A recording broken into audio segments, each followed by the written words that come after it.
बच्चों आज हम करने वाले हैं सिविक्स में आपका चैप्टर 7 आउटकम्स ऑफ डेमोक्रेसी। हमने ये चैप्टर स्टार्ट ले लिया था, एक्सप्लेनेशन चल रही थी। सो अब हम कंटिन्यू करेंगे चैप्टर 7 आउटकम्स ऑफ डेमोक्रेसी। आपकी सिविक्स के एनसीईआरटी टेक्स्ट बुक में से, आपके एसएस में सिविक्स एनसीईआरटी में पेज 89 पे ये चैप्टर है। बट हमने इसका एक्सप्लेनेशन देख लिया था, ऑलमोस्ट आधे चैप्टर का देख लिया था, हम आधे का पूरा करेंगे। So we will continue our lecture in the civics in chapter 7 outcomes of democracy। सो बच्चों हम कर रहे हैं लेक्चर 263 पेज नंबर 94 आपकी सिविक्स की एनसीईआरटी टेक्स्ट बुक में से, और हम कर रहे थे outcomes of democracy chapter. So economic outcomes of democracy. So democracy में हम भाई इकोनॉमिक, अब थोड़ा इकोनॉमिक में पढ़ेंगे कि भाई पैसे के उसमें लेन देन में क्या प्रॉब्लम आती है या क्या अच्छी चीज़ें हैं डेमोक्रेसी में, उसकी क्या रिजल्ट है। सो डेमोक्रेसी जो है, डेमोक्रेसी बहुत सारी डीप वैल्यूज़ पे अपील करती है। सो बहुत सारी डिबेट्स होती हैं डेमोक्रेसी पे। सो कुछ ये डिबेट्स को आप स्ट्रॉन्ग बना सकते हो कुछ फैक्ट्स और फिगर्स के साथ। सो इकोनॉमिक आउटकम्स ऑफ डेमोक्रेसी भी एक ऐसी ही डिबेट रही है सालों से। जो डेमोक्रेसी के जो कुछ बच्चे हैं उन्होंने इंफॉर्मेशन इकट्ठी की है कि भाई डेमोक्रेसी और इकोनॉमिक ग्रोथ, भाई डेमोक्रेसी और इकोनॉमिक इनइक्वालिटीज़ के बीच में क्या रिलेशन है। सो यहाँ आप देखोगे तो टेबल 1 दी हुई है, table 1। So table 1 shows that on an average dictatorial regimes have had a slightly better record of economy, but when we compare the record only in poor countries। so यहाँ देखो आप, ये यहाँ जो है टेबल 2 दिखाता है। Table 2 shows that within democracies there can be a very high degree of inequalities। और डेमोक्रेसीज में भी आपस में अगर आप कंट्रीज को कंपेयर करो, कंट्रीज की नेशनल इनकम जो है उसमें आपको बहुत इनइक्वालिटी देखने मिलेगी। जैसे कि साउथ अफ्रीका, ब्राज़ील जैसे हैं, the top 20% people take away more than 60% of national income.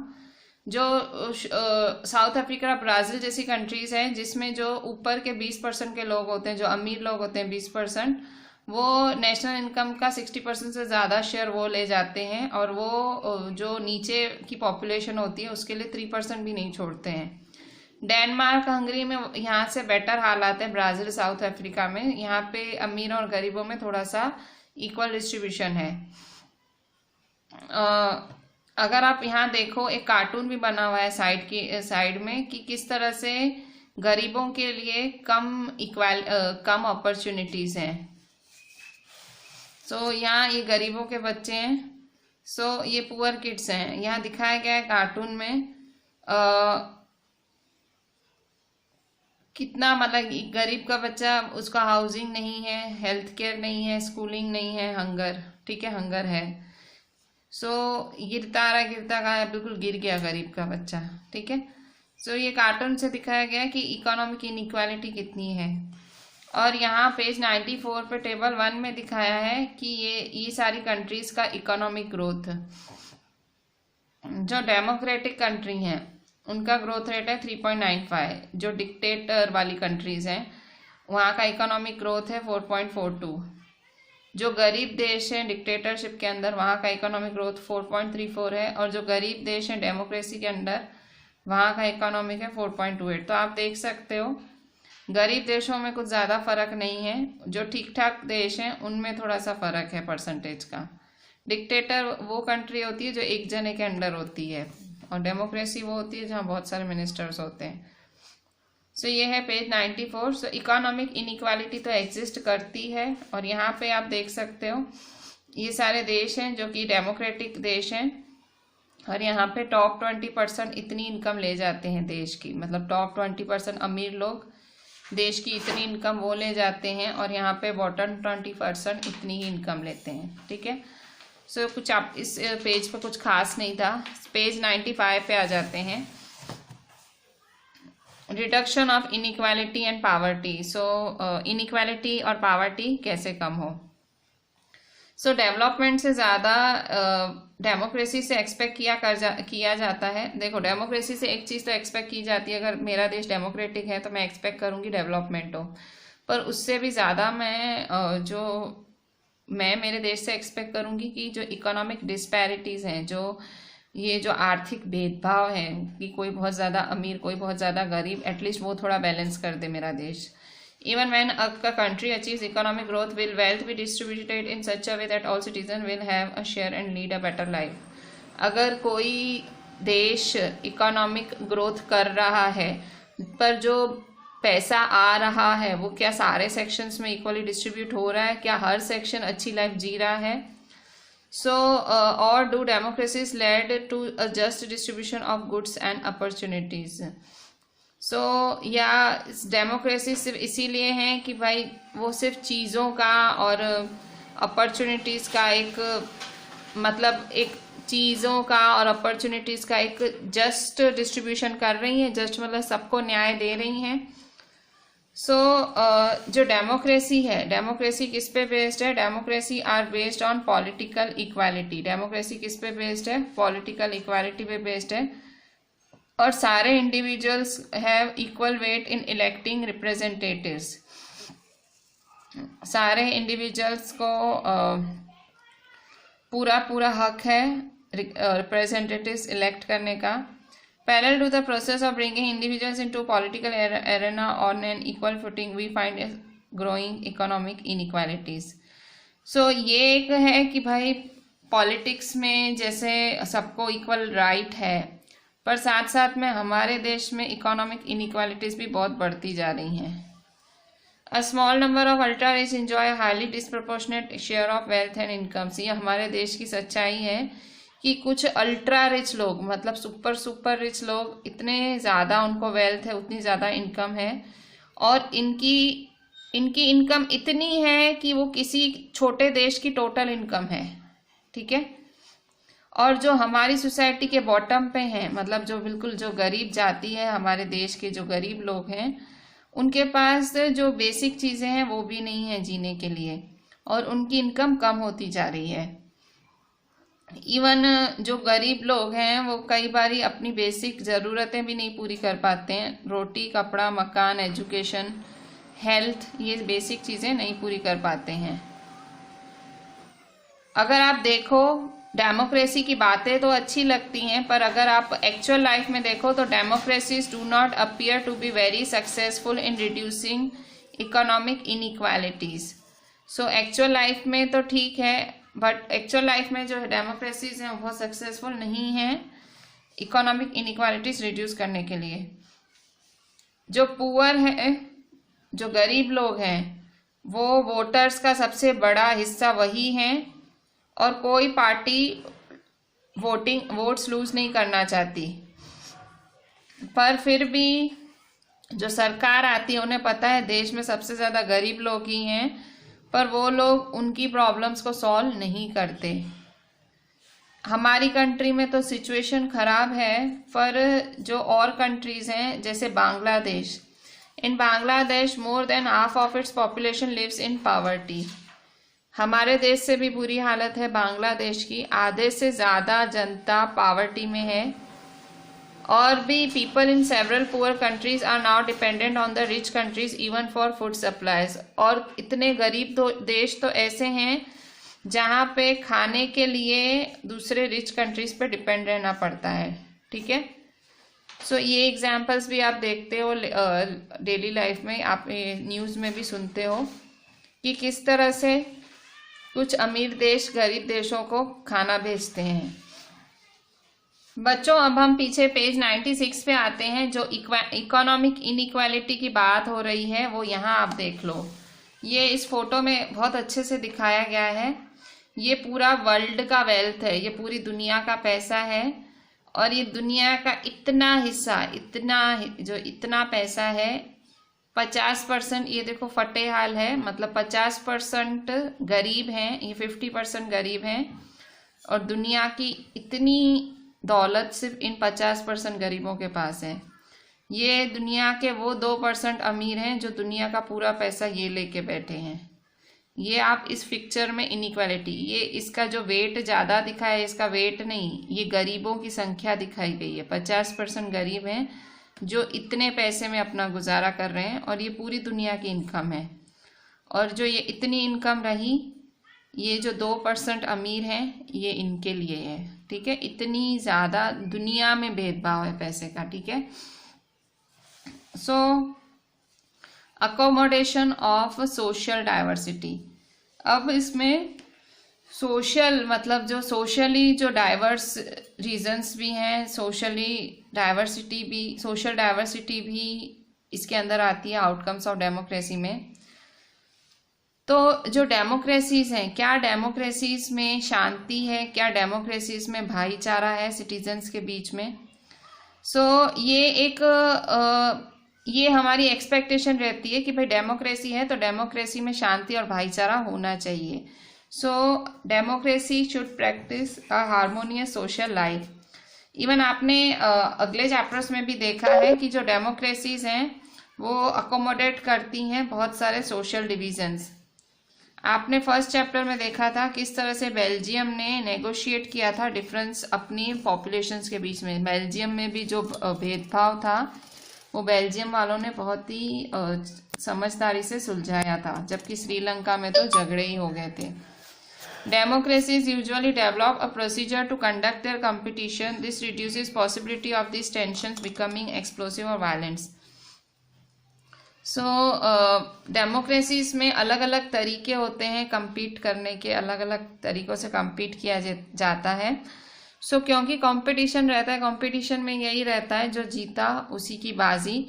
इससे जो होता है, इससे झगड़े कम होते हैं। ठीक है, मतलब अगर भाई कोई सही तरीका नहीं है, अगर आप सीधा किसी को गद्दी पे बिठा दे रहे हो, भाई तू जीता, वो एक भेदभाव वाला तरीका होगा। बट डेमोक्रेसीज में एक प्रोसीजर होता है जिसमें कंपटीशन करना होता है, और कंपटीशन में जो जीता वही मतलब उसी की सत्ता।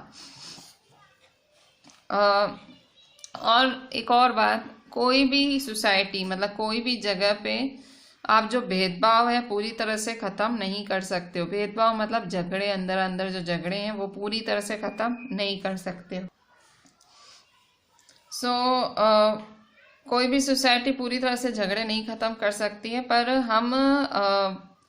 हमें रिस्पेक्ट करना पड़ेगा सब डिफरेंसेस को। भाई अगर सोशली डिफरेंसेस है अगर, तो हमें हर किसी को रिस्पेक्ट करना है, और हमें ऐसे नए नए तरीके भी निकालने पड़ेंगे जिससे ये जो डिफरेंसेस हैं कम हो। डेमोक्रेसीज को ये तरीके निकालने पड़ेंगे। डेमोक्रेसी से ये चीज़ अचीव की जा सकती है, जो सोशल डिफरेंसेस हैं उनको कम किया जा सकता है। Non-democratic regimes often turn a blind eye or suppress internal. जो नॉन डेमोक्रेटिक रिगाइम्स होती हैं, जो नॉन डेमोक्रेटिक कंट्रीज होती हैं, वो इन सब चीज़ों पे ध्यान नहीं देती हैं, वो ब्लाइंड आई कर देती हैं, बिल्कुल ध्यान नहीं देती हैं, और उनके जो अंदर अंदर झगड़े होते हैं उनको दबा देती है, मतलब कोई सॉल्यूशन नहीं, दबा देती है। तो यही फ़ायदा है। तो ये जो नॉन डेमोक्रेटिक कंट्रीज़ है, ये नुकसान है वहाँ का। वो लोग इन झगड़ों को एड्रेस ही नहीं करते हैं, जब लोग झगड़ते हैं उनको नहीं पड़ी होती है। पर जो डेमोक्रेटिक कंट्रीज़ है वो हैंडल करती हैं सोशल डिफरेंसेस, डिवीजन्स, जो भेदभाव है, मतभेद है, ये उनकी प्लस पॉइंट है। डेमोक्रेटिक कंट्रीज़ का ये प्लस पॉइंट है कि वो हैंडल कर जाते हैं। जो श्रीलंका का एग्जाम्पल है, remind us that a democracy must fulfil 2 conditions in order to achieve this outcome. मैंने अभी बेल्जियम का नाम लिया कि बेल्जियम ने कितनी समझदारी से अपने जो सोशल डिफरेंसेस थे उनको हल किया। श्रीलंका का जो एग्जाम्पल है वो 2 चीज़ें सिखाता है कि डेमोक्रेसी है इन 2 क्राइटेरियाज को फुलफिल करे, वो अगर अपने जो इकोनॉमिक आउटकम्स को हासिल करना चाहती है, या जो डेमोक्रेसी सक्सेस होना चाहिए। 2 कौन से तरीके हैं जो श्रीलंका का एग्जाम्पल हमें श्रीलंका के एग्जाम्पल से सीखने मिलता है। पहला तरीका है कि जो डेमोक्रेसी है वो सिर्फ मेजॉरिटी से नहीं चलती है, भाई जो संख्या ज़्यादा है देश में उसके हिसाब से नहीं चलती है। मेजोरिटी को हमेशा, majority always needs to work with minority so that government function to represent the general view. Majority और माइनॉरिटी के साथ में विचार सुनने हैं और गवर्नमेंट को साथ में एक जनरल एक फैसला देना है, ठीक है। सो दूसरा है, मतलब मेजोरिटी माइनॉरिटी को साथ में लेके चलना पड़ता है डेमोक्रेसी में। दूसरा है, it is also necessary that rule by does not become rule by majority community in terms of religion. So जो मेजोरिटी का रूल है, मेजोरिटी का जो रूल है, it is also necessary that rule does not become ruled by majority community in terms of religion or race or linguistic group. So ये ज़रूरी है कि जो मेजोरिटी का रूल है, सो सेकेंड पॉइंट है कि भाई रूल ऑफ मेजोरिटी जो कहते हैं, इसका मतलब ये नहीं कि मेजोरिटी का रूल मतलब वो नहीं कि भाई जो रिलीजन है ज़्यादा मात्रा में, जो भाई अगर जैसे हमारा इंडिया है तो बहुत सारे हिंदूज हैं तो रूल ऑफ मेजोरिटी मतलब उनका रूल नहीं। रूल ऑफ मेजोरिटी का मतलब ज्यादा लोगों का रूल, मतलब ज्यादा लोग जो बात बोलें, चाहे वो कोई भी रिलीजन के हो, लोगों की मेजोरिटी होनी चाहिए, ठीक है। मतलब जिसकी संख्या ज्यादा है डेमोक्रेसी में उसकी बात मानी जाए, ठीक है। सो श्रीलंका की तरह नहीं होना चाहिए, जैसे भाई श्रीलंका में हुआ था, मेजोरिटी रिलीजन की बात मानी गई थी। श्रीलंका में नहीं, ऐसे नहीं हुआ, मतलब मेजोरिटी सिटीजन्स की बात मानी जानी चाहिए, ठीक है। So democracy remains democracy only as long as every citizen has a chance of being in at some point of time। मतलब हर कोई मेजोरिटी का हिस्सा कभी ना कभी होना चाहिए। मेजोरिटी इन द सेंस हर किसी की बात सुनी जानी चाहिए, ठीक है। सो आपको मतलब भेदभाव नहीं होना चाहिए आपके साथ किसी भी देश के, अगर आप नागरिक हो, किसी भी डेमोक्रेसी में हो, भाई आपके बर्थ के हिसाब से या जो किसी भी चीज़ के हिसाब से भेदभाव नहीं होना चाहिए, ठीक है। सो यहाँ आप देख सकते हो, यहाँ भी एक इमेज है, the two images depict two different kinds of effects democratic politics can have on social division. Take one example and write a paragraph. So यहाँ देखो, यहाँ पे यहाँ देखो एक देश है, उसको अलग ही कर दिया डेमोक्रेसी ने, और यहाँ है एक देश के दो अलग अलग समुदाय थे, वो मिक्स हो रहे हैं, ठीक है। सो यहाँ आप ये श्रीलंका का एक एग्जाम्पल मान सकते हो और ये एग्जाम्पल बेल्जियम का समझ सकते हो। So dignity and freedom of the citizens. So dignity and freedom of citizens, democracy जो है, डेमोक्रेसी बहुत ज़्यादा सुपीरियर है किसी भी गवर्नमेंट से, अगर आप डिग्निटी और फ्रीडम को प्रमोट करना चाहते हो, ठीक है। डिग्निटी मतलब इज्जत। सो अगर आप डिग्निटी और फ्रीडम को प्रमोट करना चाहते हो, सो democracy stands much superior to any other form in promoting dignity and freedom of the individual.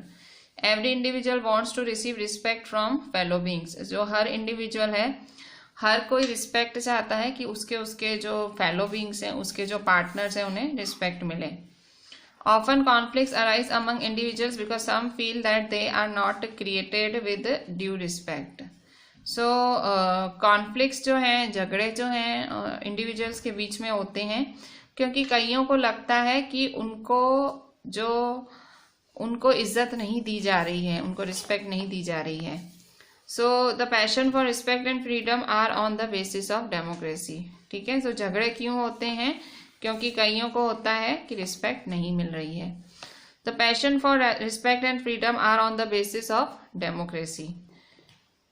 So are the basis of democracy. अगर आप मतलब इज्जत और आज़ादी, ये दोनों ही डेमोक्रेसी के मूल हैं। Democracies throughout the world have recognized this, at least in principle. This has been achieved in various degrees in various democracies. और जितने भी दुनिया के जितने भी डेमोक्रेसीज हैं, उन सब ने ये बात समझी है कि भाई रिस्पेक्ट देनी पड़ती है और फ्रीडम देना पड़ता है। This has been achieved for societies who have been built for long on the basis of subordination and domination. It is not a simple matter that all individuals are equal. मतलब ये बहुत सारी democracies में ये चीज़ achieve हुई है, मतलब freedom और डिग्निटी मिली है सिटीजन्स को।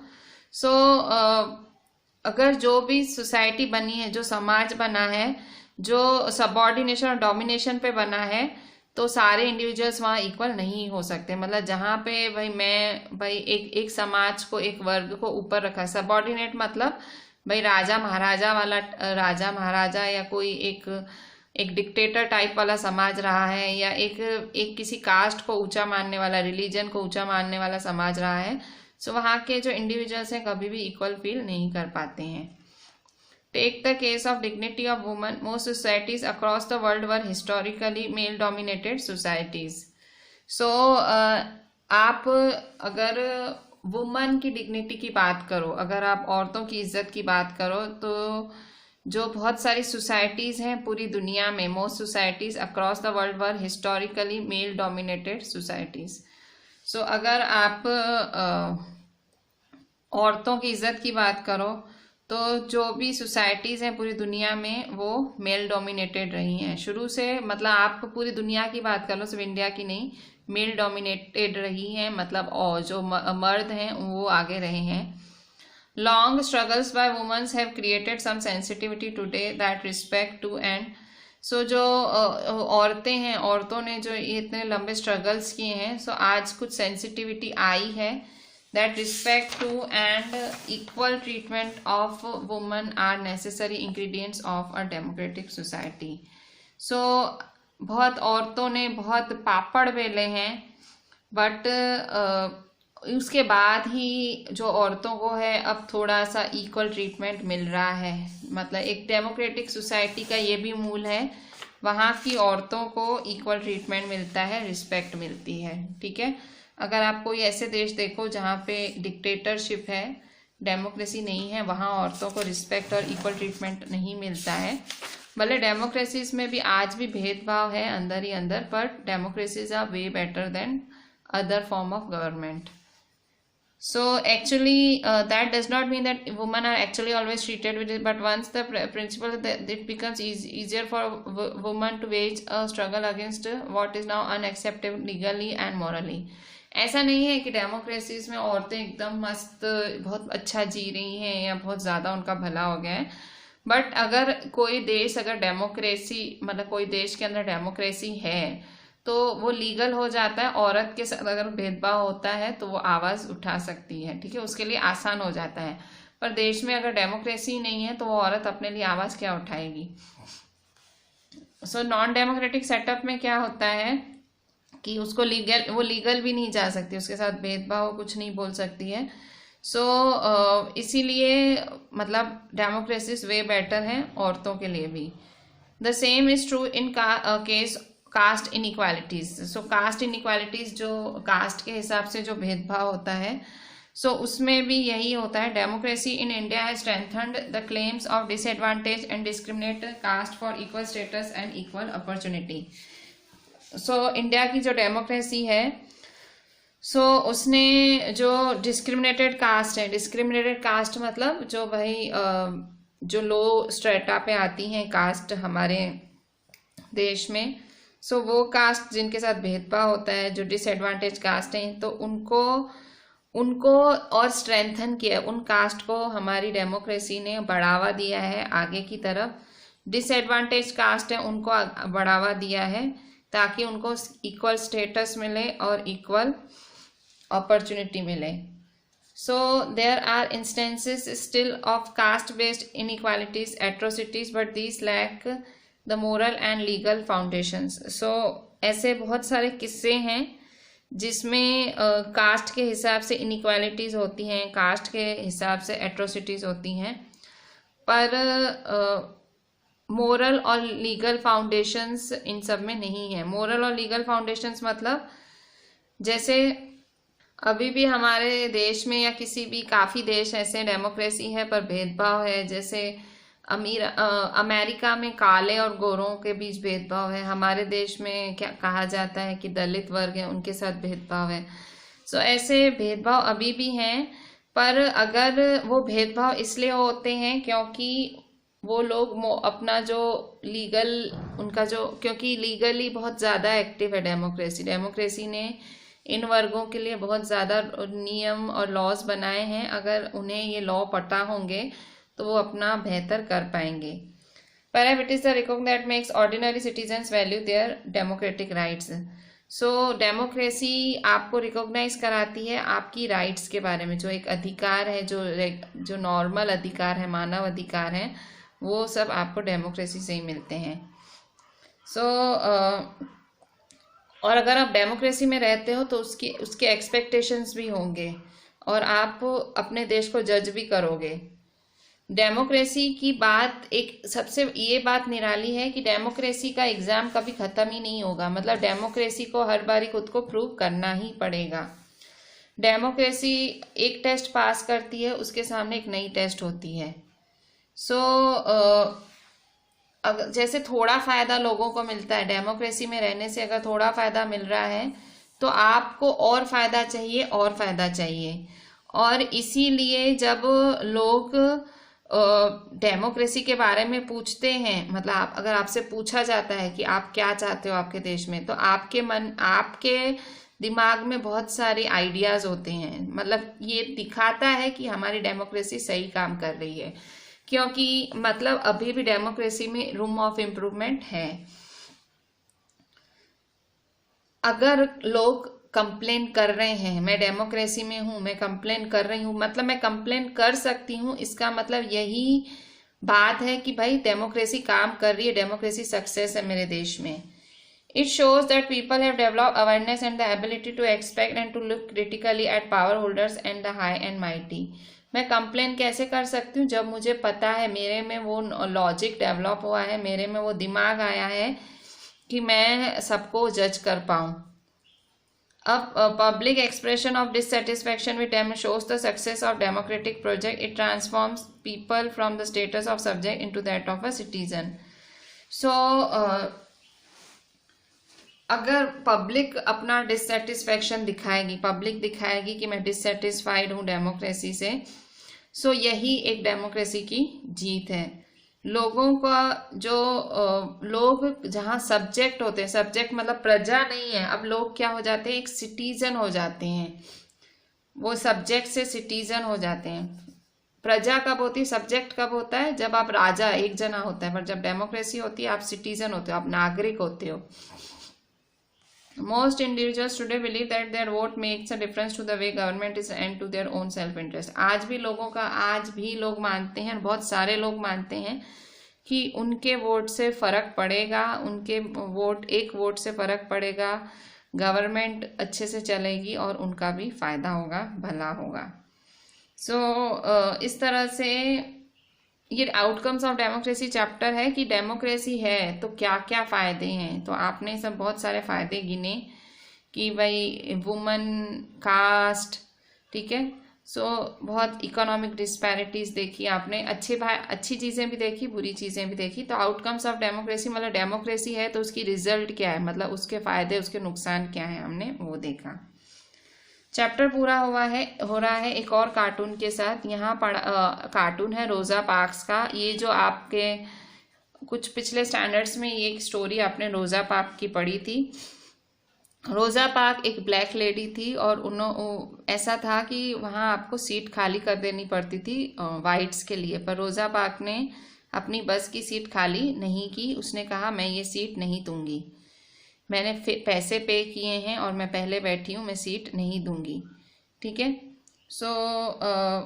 ये मतलब ये इस तरह से सिटीजन्स ने मोरल करेज दिखाई है, इस तरह से अपना करेज दिखाया है. तो मतलब जो डेमोक्रेसी सक्सेस हुई है काफ़ी देशों में. इस तरह से this was the ending of the chapter and that was a very very simple chapter. So now we will see the exercise of this chapter. So the exercises of this chapter is on page 99. So we are going to discuss the exercises and you have to write this exercise in your notebook. And you have to write the points also, the points which I have discussed in this chapter today. You have to write those points in your notebook also, and we have to do the exercises also in the notebook. So very first question is a regular question, second is also a regular question, Third is give arguments to support or oppose the following assertions. So few sentences are given here, 4 sentences दिए हुए हैं. So you have to just read these sentences, and if you support them with the reason. If you oppose these statements, just oppose them with the reason. So आपको reasons लिखने हैं. And fourth है identify the challenges to democracies in the following description. Also suggest policy into mechanism to deepen them in the given situations. So here 3 situations are given, and you have to answer what are the challenges to democracies in these situations, and which political mechanism will deepen democracy in these situations. So question 4 भी ऐसे ही, 3 and 4 ये थोड़े से logical type है. Question 5 है MCQ type है. Question 6 है MCQ. Question 5 MCQ, question 6 MCQ, question 7 MCQ है, एंड क्वेश्चन 8 तो पैसेज पढ़ना है और आपको आंसर करना है. सो क्वेश्चन 8 हम सीधा स्किप कर देते हैं, हम करते हैं ये पूरी exercise. So we are starting with the first question. So बच्चों, we are discussing the questions of this chapter. So how does democracy produce an accountable, responsive and legitimate government? ये क्वेश्चन 3 बारी आया हुआ है आपका 12 में, 14 में, 16 में. यही क्वेश्चन एक और तरीके से आया हुआ था 2011 में. Democracies produce an accountable, responsive and legitimate government. Support the statement with suitable examples. So हम क्या करेंगे, तीनों को एक्सप्लेन करते हैं, तीनों वर्ड्स को एक्सप्लेन करेंगे. अकाउंटेबल क्या, रिस्पॉन्सिव क्या, लेजिटिमेट क्या.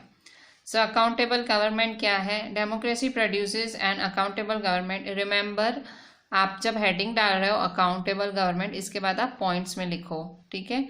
सो democracy produces an accountable government as the people have the right to choose the representatives through the electoral process. क्यों हमारी अकाउंटेबल गवर्नमेंट है, क्योंकि लोगों को अधिकार है अपने रिप्रेजेंटेटिव्स चूज करने का इलेक्टोरल प्रोसेस से. मतलब हम चूजिंग पावर है, हम चूज कर सकते हैं. सो हमारी अकाउंटेबल गवर्नमेंट है. This elected form the government and participate in the decision making process on behalf of the people. This is known as transparency. So ये जो हम लोग चुनते हैं, जो हम लोग इलेक्शंस में लोग जितवाते हैं और उन्हें चुनते हैं, ये लोग मिलके सरकार बनाते हैं और ये लोग डिसीजन मेकिंग प्रोसेस में पार्टिसिपेट करते हैं लोगों के बिहाफ पे, और इसी को ट्रांसपेरेंसी कहा जाता है.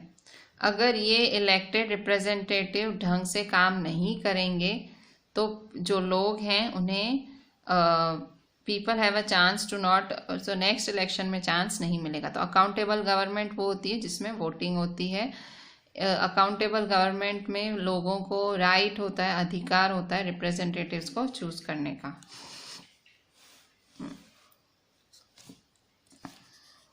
Responsive government. So responsive government क्या है. सो रिस्पॉन्सिव गवर्नमेंट है democracy produces a responsive government. Democracy में एक रिस्पॉन्सिव गवर्नमेंट होती है. As democratic government is elect, मतलब डेमोक्रेटिक की वजह से एक रिस्पॉन्सिव गवर्नमेंट पैदा होती है. कैसे. Democratic government is elected by people. It's people's own government. It promotes the formation of public opinion and take care of needs and expectation of people. So responsive government वो होती है जो लोगों की सोच का, लोगों की ज़रूरत का, लोगों के एक्सपेक्टेशंस का पूरा ध्यान रखती है. तो रिस्पॉन्सिव गवर्नमेंट वो गवर्नमेंट जो लोगों के ओपिनियन का ध्यान रखती है. अकाउंटेबल गवर्नमेंट वो होती है जो टाइम टू टाइम इलेक्शंस कराती है और इलेक्शंस करा के लोगों को वोटिंग राइट देती है, ट्रांसपेरेंसी रखती है. जो अच्छा काम नहीं करता है वो घर जाए. रिस्पॉन्सिव गवर्नमेंट लोगों की ज़रूरतों का ध्यान रखती है, लोगों की एक्सपेक्टेशंस का ध्यान रखती है. लेजिटिमेट गवर्नमेंट वो गवर्नमेंट है. Democratic government is a legitimate government because regular election after a fixed time is its key feature. It may be slow, less efficient, but its people own legitimate government. Legitimate government वो government होती है जिसमें regular election होते हैं. So regular election मतलब एक time के बाद, एक फिक्स टाइम के बाद रेगुलर इलेक्शंस होते हैं और वही उसके की फीचर हैं. डेमोक्रेटिक गवर्नमेंट स्लो हो सकती है, लेस इफ़िशिएंट हो सकती है, पर वो लोगों की खुद की गवर्नमेंट है। क्यों? क्योंकि लोग एक टाइम के बाद खुद अपनी सरकार चुनते हैं। So this was the explanation of accountable government, responsive government, legitimate government. So democracy ये तीनों टाइप की गवर्नमेंट है। Question 2, what are the conditions under which democracies accommodate social diversities? किन कंडीशंस में जो डेमोक्रेसीज हैं वो सोशल डाइवर्सिटीज़ को अकोमोडेट कर सकती हैं, वो अपना हिस्सा बना सकती हैं? So almost every country in the world है सोशल डाइवर्सिटीज़। तो हमारा नहीं, आप दुनिया में किसी भी देश में चले जाओ, हर देश में सोशल डाइवर्सिटीज़ हैं in respect to caste, race, religion, language. Caste के हिसाब से, race, religion, so social diversities तो हैं ही हैं, सामाजिक भेदभाव हैं। So, democracy is considered to be the most suitable form of government to accommodate these diversities. So, democracy एक ऐसी गवर्नमेंट है जो सबको अपने अंदर अपनी शरण में रख सकती है, मतलब हर भेदभाव अपने अंदर समा सकती है। It aims at giving equal rights and opportunities to all the citizens. क्यों? क्योंकि डेमोक्रेसी का एक ही मकसद है कि वो लोगों को हक दे, समान हक दे, समान मौके दे। So democracy is not simply ruled by majority opinion. The majority always needs to work for minority. Democracy does not believe in any kind of discrimination among citizens on ground of caste, religion, color, sex, race, etc. It accommodates all social diversity. So जो democracy है वो खाली भाई majority लोगों के बोलने पे नहीं चलती है। मेजॉरिटी को हमेशा माइनॉरिटी के लिए काम करना पड़ता है डेमोक्रेसी के अंदर।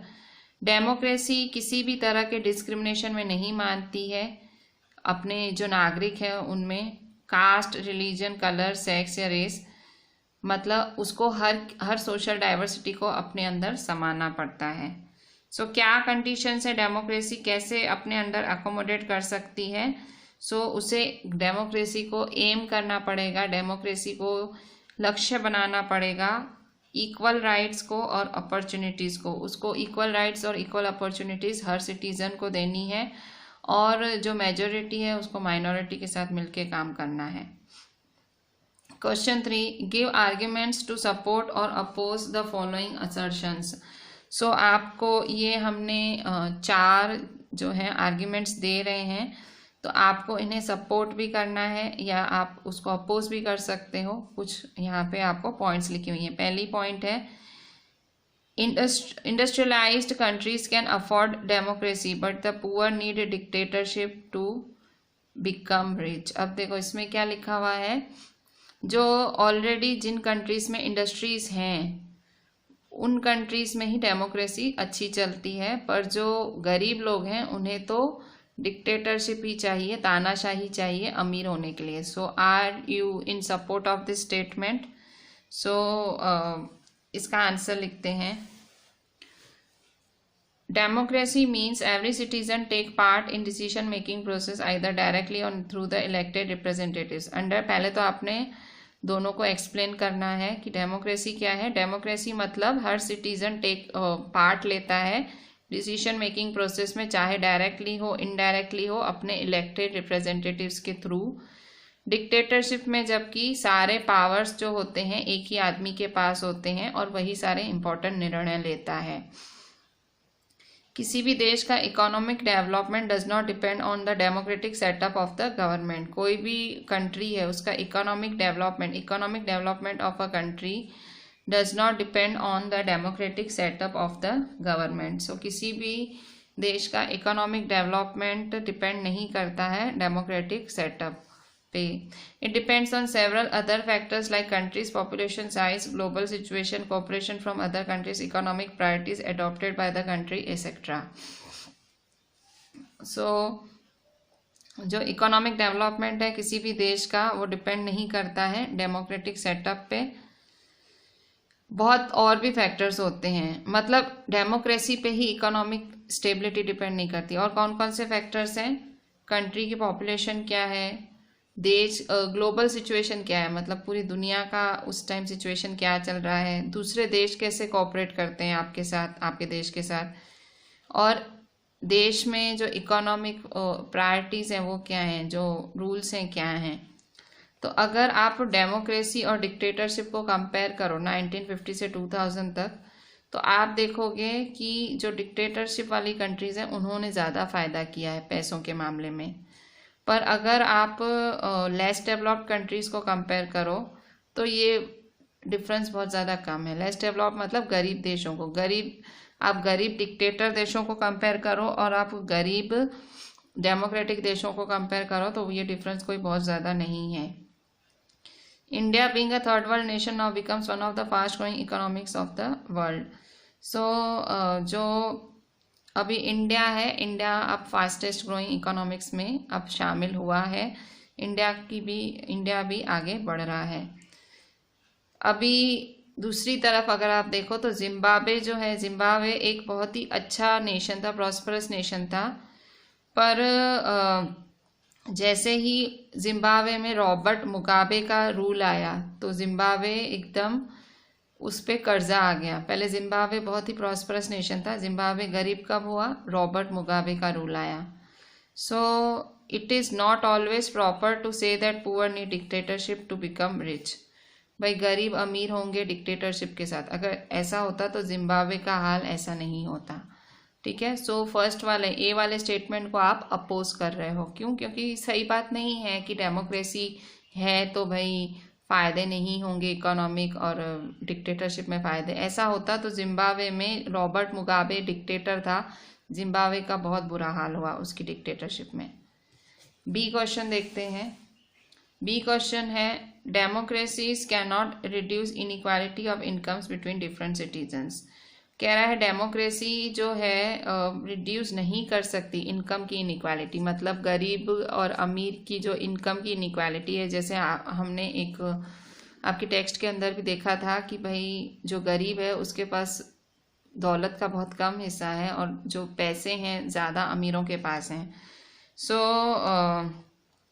बी को अभी हम वो करेंगे। बी है there is no denying fact that we find growing inequalities in democracies. तो इस चीज़ में कोई दो राय नहीं है कि इनइक्वालिटीज़ तो बढ़ ही रही हैं डेमोक्रेसीज में। There is a wide gap between the rich and poor, बहुत बड़ा गैप है, अमीर और अमीर हो रहा है, गरीब और गरीब। Small proportion of population enjoy rich high share income and large proportion has to live on a very small share. ये चीज़ भी डिस्कस की हमने कि जो गरीब है वो गरीब के पास बहुत कम इनकम है और अमीर के पास बहुत ज़्यादा। However, the democratic governments play an important role in removing economic disparities। पर जो डेमोक्रेटिक गवर्नमेंट हैं, डेमोक्रेटिक गवर्नमेंट बहुत इम्पोर्टेंट रोल प्ले करती हैं कि ये जो इकोनॉमिक डिस्पैरिटीज़ हैं, ये जो इकोनॉमिक भेदभाव है वो हट जाए। The Minimum Wages Act enacted by the Indian government and other policies which regulate the basic price at which agricultural producers and small industries sell their goods have helped increase the per capita income of the country। So जो minimum wages act है, minimum wages act वो act है कि कम से कम इतना आपको देना ही पड़ेगा, इतने वेजेस देने पड़ेंगे।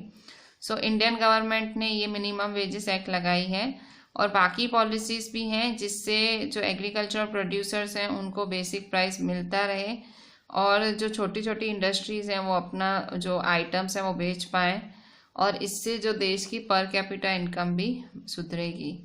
सो इस तरह से सिटीजन्स और ज़्यादा प्रॉस्परस हो रहे हैं।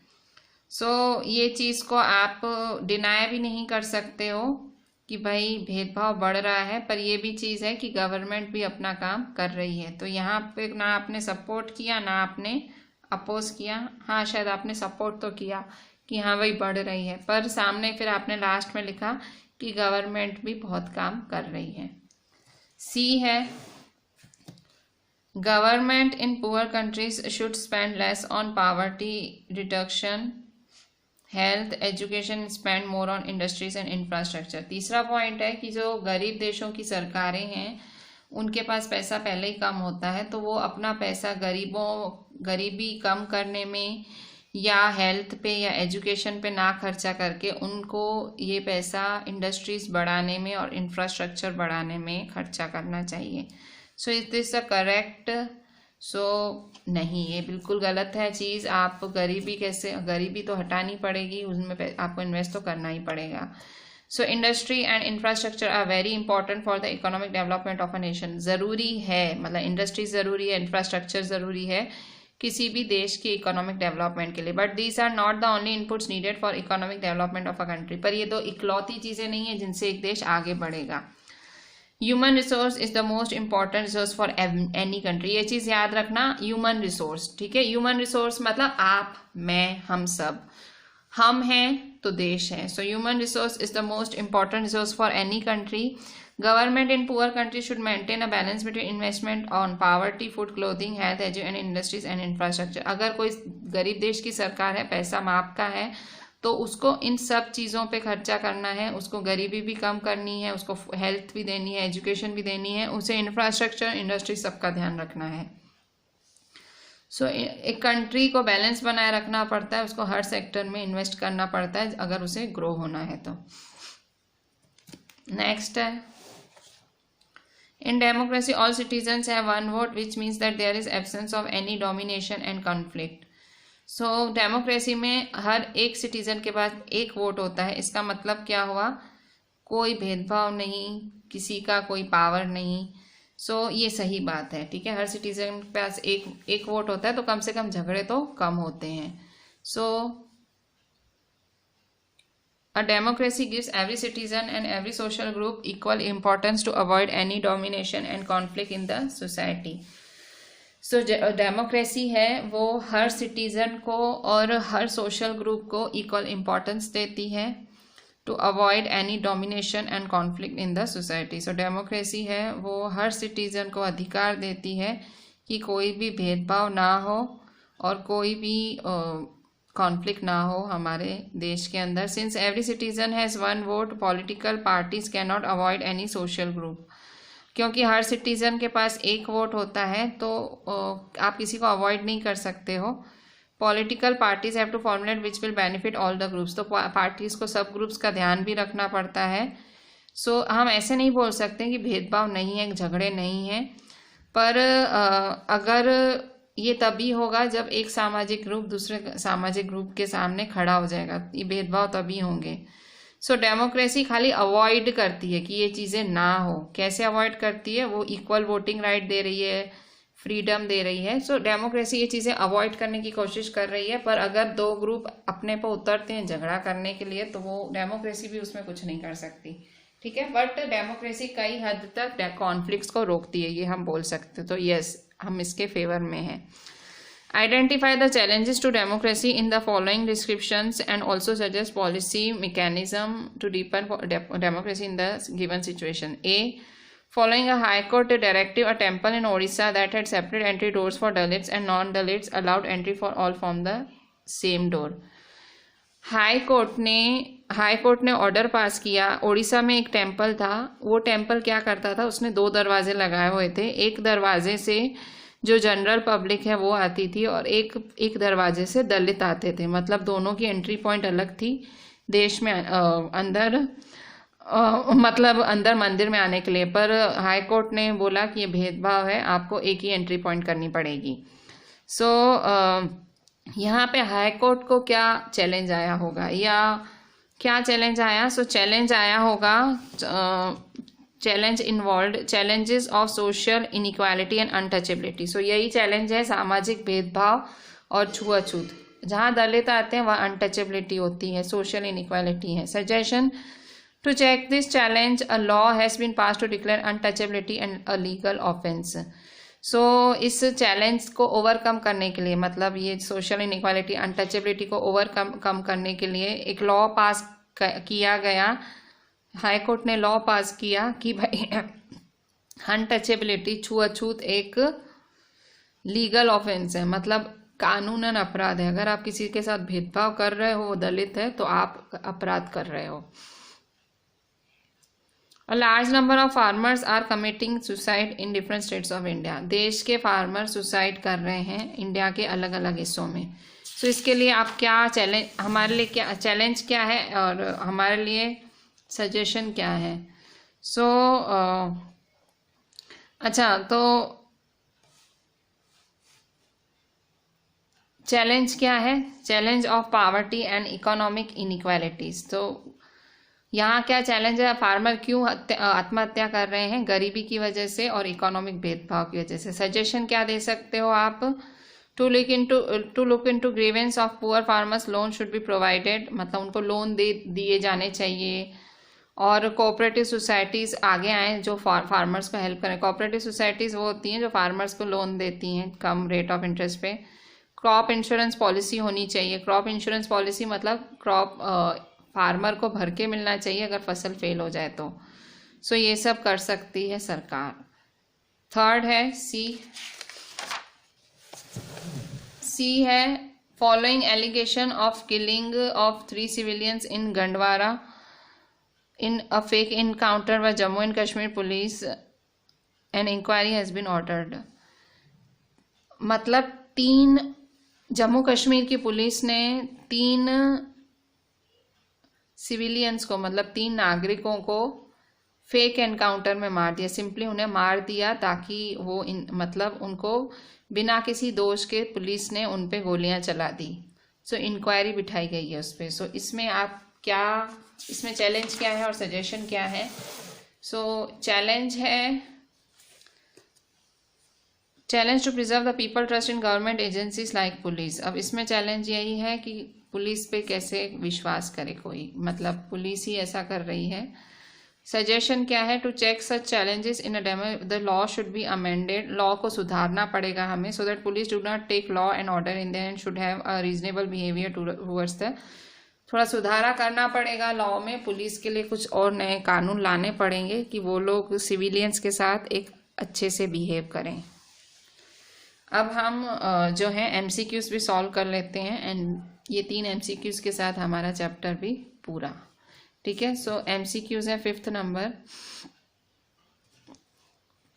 In context of democracy which of the following idea is correct. अगर आप डेमोक्रेसी की बात करो, इनमें से कौन सी चीज़ सही है? Democracy have successfully eliminated, democracy ने ख़त्म किया है। क्या ख़त्म किया है? Conflict among people, economic inequalities among people, उन्होंने लोगों में भेदभाव ख़त्म किया है। इकोनॉमिक इनइक्वालिटीज़ ख़त्म की है। Difference of opinions about how marginalise sections are to be treated, idea of political inequality. तो क्या ख़त्म किया है? आइडिया ऑफ पॉलिटिकल इनइक्वालिटी ख़त्म किया है। सो डेमोक्रेसी है बिल्कुल ख़त्म ही कर दिया है, पॉलिटिकल इनइक्वालिटी नहीं है।